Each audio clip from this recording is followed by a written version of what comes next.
penser les structures à partir de 4 entités est une différence fondamentale.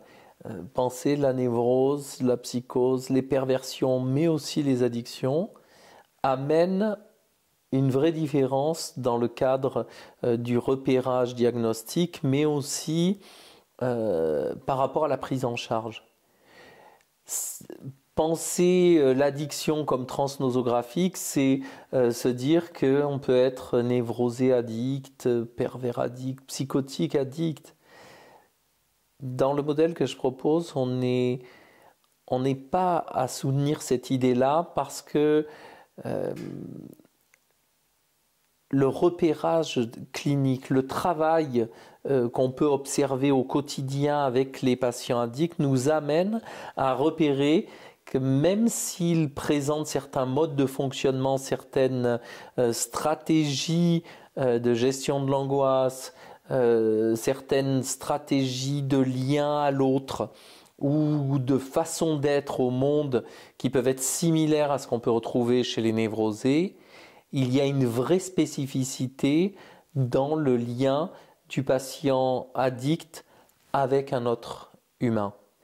On est dans quelque chose qui se décrit comme des liens de type symbiotique. On n'est pas dans des liens basés sur rivalité, séduction.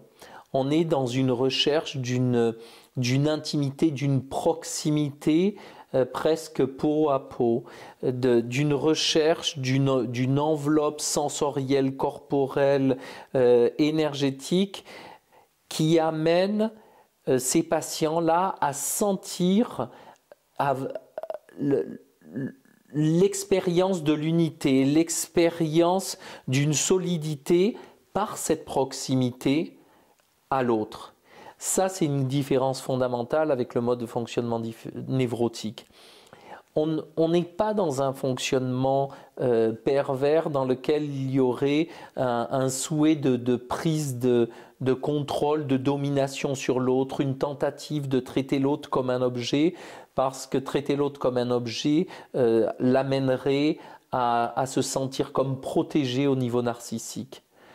On est vraiment dans cet appui sur un autre, un appui sur un autre, un enveloppement ou une intrication avec l'autre qui permet de me donner un sentiment d'existence, un sentiment d'être ici, un sentiment de solidité pour lutter contre des angoisses de viduité, des angoisses de dessiccation, des angoisses de vitage. C'est la recherche d'un contenant, c'est la recherche d'une peau externe qui donne solidité. On retrouve cela dans les addictions, ça en fait une spécificité. L'autre grande spécificité, c'est la façon dont ces patients vont gérer leurs états internes. C'est la régulation des tensions.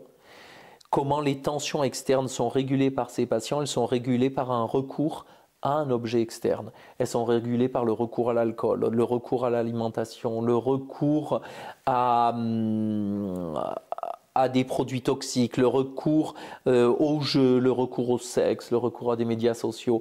Cet appui sur un externe qui viendrait faire que mes états émotionnels trop élevés puissent diminuer et que des états émotionnels trop bas, des sentiments trop grands, de vécu dépressif puissent être modérés afin comme d'amener une certaine unité.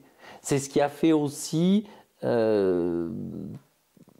mettre en évidence qu'il y avait comme une proximité entre les troubles de l'humeur, et notamment des troubles bipolaires, et les addictions.